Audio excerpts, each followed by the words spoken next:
thing that I want to talk about, and again, this is where you start to think about, why is this facility different than any other facility in the world? One of the reasons that we're different is because of the Disney difference. And it's really important to note, because people come here for a competition expecting a great competition and a great event and great logistics, and we're good at that. I mean, we're you know, the best in the world at putting on a terrific event. But they also expect great hospitality. They expect great entertainment. So when they come here and they win an award, they're not looking for, you know, hey, here's your trophy. They're looking for a spectacular medal ceremony or trophy ceremony. When their event's kicking off, they're expecting opening ceremonies that are unlike anything else they would have anywhere. That's what we call the Disney difference, and it's really very, very important to creating the lasting memories that our guests really expect from us, and we try very hard to surprise and delight them with. The last topic that I wanted to take a second and talk to you about is the ESPN experience. And as you walked in, you saw a lot of different pieces of technology, some that are working, some that will soon be working in just a couple of weeks, here at the newly rebranded ESPN Wide World of Sports complex.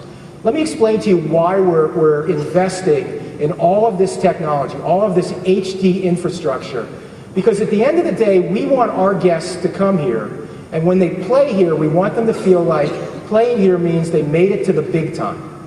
That figuratively, and maybe even literally, they've made it onto ESPN. Imagine that for a second. Imagine a young athlete comes here and we capture all of the action from the fields.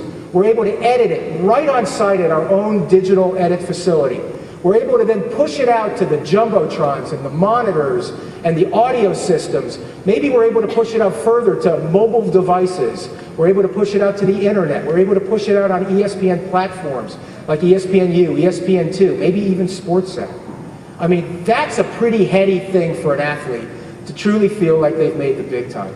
So imagine at the end of the day, a young soccer player came here, they had a good day, a full day, they competed, they're all sweated up, and they walk into the ESPN grill where they stand in front of a jumbotron, and they might see something that looks just like this.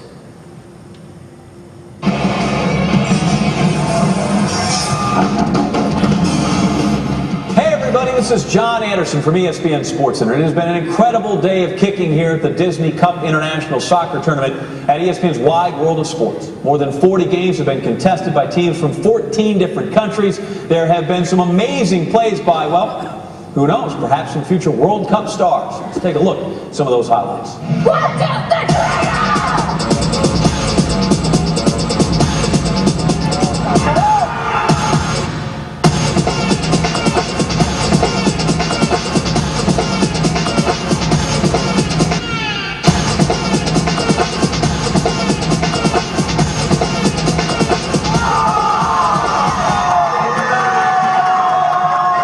Now that was some incredible soccer, and it all leads up to tomorrow when the girls and boys over 14 age divisions take it to the next level in the championship round. So all you guys play tomorrow, get some rest. I don't want to hear stories about you Sparkies riding Small World into the wee hours and after hours monorail rides with Mickey Mouse. You got it? And everybody else, get ready for the ultimate day of soccer here at ESPN Wide World of Sports. So that's our vision. At the end of the day, to make our guests really feel like they've made it to the big time, that they're having a memorable experience that is not available to them anywhere else. We set a vision a couple of years ago as we began to reimagine the ESPN Wide World of Sports complex, and that vision is to create a gateway where athletes walk in loving sports and walk out knowing that sports loves them back. Thank you very much.